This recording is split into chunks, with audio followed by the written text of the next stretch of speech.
Lance, you talk a lot to farmers about issues relating to how land prices have, increased especially. But I'm interested in two in particular. One is interest rates. We know that affects land prices. Give me a bit of an idea from your perspective how significant that is and what the cautionary points are. Well, I guess, interest rates, it's no secret, are historically very, very low, probably some of the lowest we've ever seen. And that's been able to help farmers get land at I don't want to say a cheaper price, but less overall cost, because they're just that much less going into interest costs, which is probably driven the price of land up. When they look at my overall payment is going to be this, and by my interest rates are so low, I can pay a little bit more for the land. So that's driven the price of land up.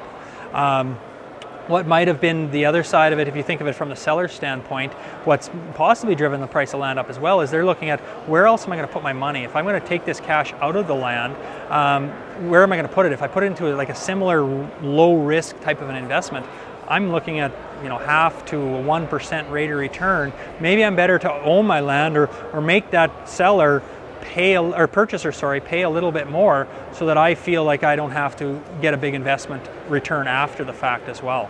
So I think it plays on both sides of both the seller and the purchaser.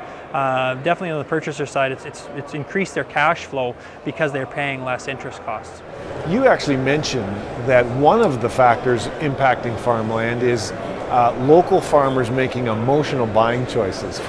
Tell me about that. Yeah, far too often, and you can pick on farmers because they're the topic of discussion today, but people sometimes make business decisions not for the right reasons. I'm not saying it's the wrong decision, but they purchase the land, and it's just because they've driven by that piece of land, or it maybe was owned in the family years ago and got moved or whatever, but they're buying it for simply emotional reasons. Or they're not making any more land, so I need to buy it when it becomes available. All those sorts of decisions might be the right decisions, but make sure that you understand the economics of it as well, and all the other costs associated with it after that. Don't just go out and make a bid or a purchase on that alone. Let me ask you a question from a land seller's perspective. I'm getting older. I'm trying to decide, do I sell my land? Do I rent it? Do I lease my land out? What would you say are my considerations? Well, I think, like I already mentioned, one is going to be the interest rates. Where am I going to invest my money? Quite often you see people where they, and I ask that question quite often, say, why did you decide to sell, or why didn't you decide to sell? And one might say, well, I decided to sell because I think the rates have kind of topped out. The land prices aren't going to get much higher than this, and I'm happy with that as a return on my land investment, and I'm going to cash in while I can. The other one is, what else am I going to do with my money? If I cash it out and I sell it for $1 million, where am I going to put that money, and what kind of return am I going to get? So it's, they're looking at saying I can get a good rental return. I can still maintain the value of my land. If the land prices continue to go up, I'm going to be able to capture that as well.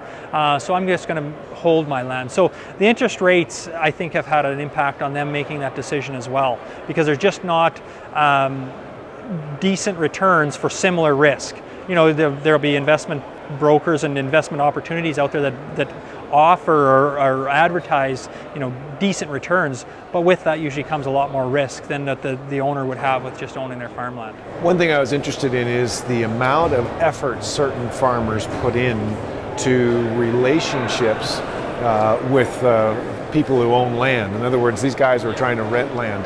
One was he had a newsletter that he kept the landowner up to. Tell me about, why is the relationship when renting a big deal? Well, I think it's key. I mean, most of these people are probably from the farming background. They've acquired the land, maybe they've never farmed themselves, but their parents farmed, or maybe it's a retired farmer. And keeping them in the loop, or keeping them informed of what's going on, they like that sort of information.